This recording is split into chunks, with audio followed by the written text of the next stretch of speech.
presentation that actually was originally created when I was at A&M Kingsville. And so what it's going to do is a lot of times, we think about college and it seems so far away, that we don't really start thinking about it until if you're like an 11th or 12th grader. But so I wanted to create something so where you could understand that even as young as freshman year, there are things that you can start doing to prepare for college. I'm not going to lie to you, I'm about to give you information overload, and I don't want anybody to feel overwhelmed or feel like you have to remember all of this. Just know that, that's exactly what we are here for. So if you ever have any questions about any of this, after today, we can answer that for you. As I'm doing this presentation, if you have any questions, please feel free to raise your hand, and I'd be happy to answer them for you. I think David took the clicker. Oh, there it is. So how to prepare for college. So here's an overview of what I'm going to be talking about. So first there's going to be 9th through 12th grade checklists. So each grade level and what it is that you should be working on. And then I'm also going to talk about the college gatekeepers. So these are the things that are going to keep you from getting into college if they're not done. And so such gatekeepers are the STAR or the EOC exams, TSI requirement, ACT, SAT exam, meningitis vaccine, Apply Texas, and financial aid. And we'll go into each of those in more detail. So first, the 9th grade checklist. Develop a 4-year plan. I don't know if, since I'm new to Beeville in the area, I don't know if the high schools already have you develop a 4-year plan, but this is just sort of a layout for yourself to sketch out what classes you're going to take each year of high school, just so you have a general idea of the classes that you're going to be taking. You also want to participate in academic and extracurricular activities, and the caveat here is that you want to make sure that they're related to your future major or career. How many of you are doing dual enrollment right now, out of curiosity?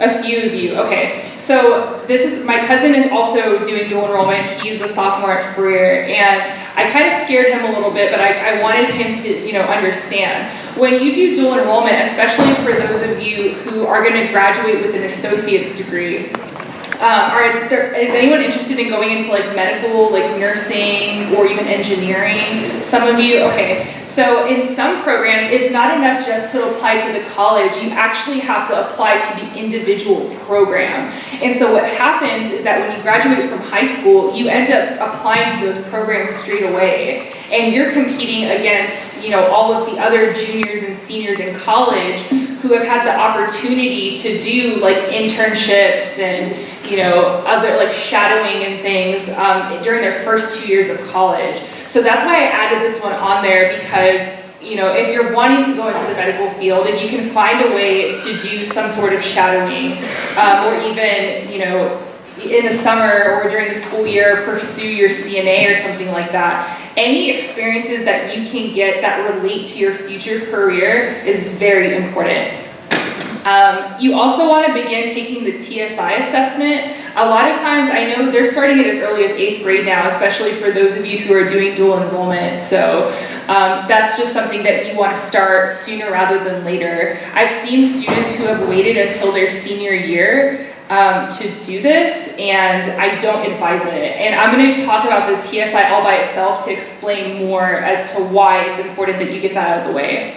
You want to master time management. So between your classes and all of the academic and extracurricular activities that you're doing, you want to be able to manage your time. And the reason being is that when you go to college, you are kind of on your own. So you have your class schedule, you'll probably get a job, you'll probably be involved in organizations and clubs, and it's going to be up to you to be able to get yourself to go to those things.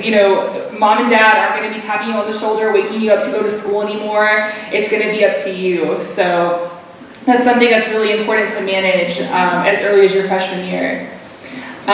Monitor your grades. The reason why I have an asterisk next to this is because I know people who have been on admissions committees for colleges, and something that I didn't know that I thought was really interesting is that, especially at the more competitive schools, they'll look at the grades from your freshman year of high school to determine if you would do well in your first year of college. So they look at that transition specifically. How did the student do transferring from 8th grade to freshman year? Because statistics show that it's a very good indicator of how well you're going to do going from high school to freshman year of college. So I know some of you are like, oh my gosh, I'm past my freshman year, it's too late for me. But if there are any of you who are 9th graders, just know that as early as 9th grade, it's especially important because it's a grade that they specifically look at when they're determining college acceptance. You want to start a running resume. This is probably the number one thing I wish somebody would have told me when I was in high school. So when you apply for scholarships, or in some cases, or like internships or work-study jobs, when you get to college, they're gonna want to see a resume. And if you don't have job experience, that's okay. But you know, along the way, I'm sure you've been involved in band or in sports or other organizations, and you've won some sort of achievements. And you want to keep record of all of that. When I was a senior in high school trying to apply for scholarships, I hadn't done this. So I was sitting there trying to think of everything that I had done for the past 4 years. You can probably imagine how hard that was. It was pretty much impossible. And I'm pretty sure I forgot some things, but if I had started this as a 9th grader and like every time I did something new, if I had just added it to this list, by the time I became a senior, I would have been ready. So if that's something that you have not done, I highly recommend starting that like yesterday. So. You also want to establish college selection criteria. So again, it's not too early to start thinking about where you want to go to college. So some of the things you might want to think about are the size of the school. Do you want to go to a huge school like, UT Austin, or do you want to go to a more medium-sized school like, Texas A&M Kingsville or Corpus Christi? Or do you want to start at Coastal Bend College? Maybe you like small classes, maybe you like that individualized attention. Whereas at a bigger school, you kind of get swallowed in like the sea of faces and you don't necessarily have as great relationships with your professors. It's up to you to kind of decide what's important to you. You also want to look at distance from home. Statistics show that specifically for students who come from low income and first generation families, students do better the closer they are to home, which I thought was really interesting. So that's something that you definitely want to consider when making your choice. Even if you don't intend on like staying close to home, you might start close to home and transfer somewhere else later. You want to look at the academic offerings, so what kind of programs do they offer, opportunities for social involvements, like do you want to be in a fraternity or a sorority, or do you want to be part of an organization, and job placement. So what I mean by job placement is, what is the record that college has of being able to place students in jobs after they graduate. Some colleges will share that statistic with you, so they might have a really high job placement rate, and that's something to consider. You want to brainstorm possible majors and careers. So this is where you really should start narrowing down as far as like what major you want to pursue. And then you, of course, I'm going to add this, you want to attend our pre-college program. So, and this is something, for those of you who haven't realized this, putting TRIO on your resume is huge because this is a federally funded program. So this is a program that's, nationally renowned. Like people around the country know what TRIO is, they know what Upward Bound is, and they know what Talent Search is. And when they've heard that you've been in a TRIO program, they automatically think, wow, this person really takes their future seriously and they really want to prepare for college. And so being part of the summer program is something that you can add to that resume. So that's the 9th grade checklist. The 10th grade checklist, and this is going to be pretty close to the 11th grade checklist as well. You might want to start taking dual enrollment courses. So dual enrollment is a great way to save yourself money in the long run when it comes to college. Every school is different, but oftentimes the schools will pay for the college classes, and that's a great way to get ahead in your college career without having to like shell out the expense. You want to continue taking the TSI if needed. Of course, you want to continue monitoring your grades. You want to maintain that resume, and at this point, you might want to update it, set a standing date, maybe once a month, maybe the first of the month is going to be when you decide to revisit the resume and add more things, or you might do it once a week, it's up to you. But I would, get into the habit of updating it. In fact, my resume, I have it on the desktop of my computer, and every time I do something new, I add it just immediately. That's how I do it. You want to research specific academic programs at various colleges. So this is something, again, that I really wish I would have known when I was in high school, but I think sometimes we get really excited by the name of a college, like, ooh, UT Austin or A&M College Station, but that might not necessarily be the best school for the program you want to pursue. You want to keep pursuing volunteer and internship opportunities, and again, this just adds to your resume, it adds to being able to get scholarships your senior year. You want to establish relationships with potential recommenders. Again, something I really wish I would have known. So when it comes time for your senior year and you're filling out scholarship applications, a lot of time you're going to have to ask for letters of recommendations from teachers. And if you haven't established those relationships with your teachers, and this is honestly like a life skill, like Val and David could probably tell you this, it's the same for a job. You want to be able to establish relationships with people who can be references for you when you're looking for jobs. And if you haven't established those relationships, you're going to be, it's going to be really difficult to find people to recommend you. So that's something to consider. And yeah, she's right.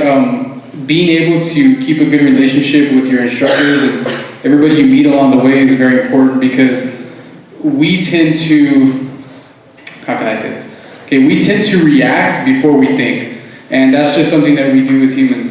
And especially now in today's society, we kind of get to a point to where we're really impatient with things and we want things at the click of a button. I myself order things online and I use Amazon Prime, and sometimes those 2 days that I'm waiting for my package to get home, I'm like, I want it now. So we need to make sure that, we think before we react, because blowing up on a teacher or a professor or instructor or something, you never know when you're going to need them down the road, which comes back to, regardless of how people treat you, you should always treat them with respect, because even if you don't want to use that professor, or instructor as a reference, or, later on down the line, they may know somebody, you'd be surprised how many people, network together from all over the country, and how people from this institution may be, cousins or great friends with somebody at a, small community college in Houston. Just because of the conferences and other things that we go to. So that is something real important that you guys need to remember. Yeah. And for example, so are any of you familiar with the Gates Millennium Scholarship? So it's the scholarship given out by Bill and Melinda Gates every year, and it pays for your bachelor's, your master's, and your PhD. So I applied for that when I was a senior in high school, and one of the requirements is that you have to have 2 recommenders, and one of your recommenders has to write 5 essays on your behalf. So when I was applying for that, I was like, oh my gosh, what am I going to do? But luckily I had 2 teachers that I was really close with and did it for me, and I got it. So that was so great. It paid for my bachelor's and my master's and the little bit of my PhD that I did. So that's, you just never know when that kind of thing's going to pay off. Some of it, before Myra came on, a lot of y'all had got, you was pre-selected already based off your GPA from last year and what you did successfully in high school. So it was the seniors for this year have already been selected. For next year, seniors will already be selected. Now, I'm going to remind you, that scholarship closes at the end of this month. So if you haven't taken it serious, when they opened in July, when we sent you the email link, you need to hurry up and do it. Because I think there's six in UB, and there's maybe 4 or 5 in Rural that all have that opportunity. But the thing is that when we tell you, hey, go do it, y'all just like, oh, I'll do it some other time. It's like, it closes at the end of the month. Sorry, Margaret, I'm done, Margaret. And then the last one on this list again, of course, I'm going to advertise for us, do our summer program. So 11th grade, this is, I would say, probably behind senior year is probably the most crucial grade for things that you need to be doing for college. So again, dual enrollment is something that you might want to consider. You want to continue taking that TSI assessment if it's needed. So a lot of these are the same because it's just upkeep. So you want to monitor your grades, maintain your resume. This point, you should probably be narrowing down your colleges to 3 to 5 choices and begin visiting those colleges. Again, I'm not sure how it is in this area, but in Freer, we were actually given college days where they were like excused absences for us to go on our own time and visit colleges. And so this would be a really great time to start using your college days. Again, you want to continue pursuing volunteer internship opportunities that are related to your field of interest. You want to take the PSAT in the fall or take the ACT or the SAT in the spring. Please do not wait until you are a senior to do this. Juniors, April 13th is when you take your ACT. Okay? We got you. So. You've already registered for it. At this point, okay, this is a big one too. You want to establish a professional email account. I cannot tell you how many students I have when it's time to do their financial aid or it's time to share their email for like a scholarship or something, and they have the silliest email. I'm not going to give you an example. I'm sure you can all think of it. I think, actually, I'll share mine. Mine's really embarrassing. I think my first email was like butterfly kisses 2122 or something like that. I know. And I think it was like my junior year that I finally was like, okay, myrscbarrera@gmail.com. So you really want to, like your junior year, if you have not established a professional sounding email, please do it. You want to begin researching financial aid and scholarship opportunities because a lot of the scholarships you're going to be applying for are going to be at the beginning of your senior year. And then, again, attend our college or our summer program. And then finally, your 12th grade year. I broke this down by month because I think this is the time of the year that you need to be doing each of these things. So in September, that's when you need to make sure that you've gotten your meningitis shot. Most people get 2 meningitis shots. Your booster is when you're 16 years old. But sometimes like people fall through the cracks and they just don't get that second one. You really want to make sure that you've gotten that shot by the beginning of your senior year. You want to do your Apply Texas application. So one thing that's cool about attending colleges in Texas is that there's a single application that you can do, and you can send that same application off to several different colleges. So that's when you want to establish your your account for Apply Texas and go ahead and apply. You want to create your FSA ID, which I'm going to go into more detail about here in a minute. And then you want to start focusing on fall scholarships. In October, you want to find or make sure that you get track of your parents' 2017 income tax return and W-2s, and you want to fill out the 2019-2020 FAFSA. How many seniors do I have here today? You are going to be doing the FAFSA next month. I know, right? It's so crazy because it used to be January, but they changed it, so now it's October. And I know it sounds crazy because we're doing it like a year in advance, but the reason why I tell students to do it the month that it opens is because state grants are given out by availability. So the people who apply for financial aid the soonest are given state grants, and not everyone is given a state grant. Those are also the students that are given first priority for work study, which is going to be the jobs that you're given on college campuses. So the sooner you do your FAFSA, the better. So next month, you will be doing your FAFSA. In November, this is ongoing, but you want to keep doing your TSI testing if you still haven't passed your 3 sections, and you want to redo your ACT. So November, like I said, you will have already taken it in the spring, but November would be a good time to retake it. Seniors, December 8th, you already signed up for your ACT. You're welcome. There you go. December, you want to work on your personal statement and your resume. Your personal statement is going to be just like a general statement about yourself that talks about your goals as far as like your direction for your future major and your career, and it talks about your achievements. And so this is like an essay. If anyone needs help with this, I've actually created a guideline, like a worksheet, that can help you to write a personal statement.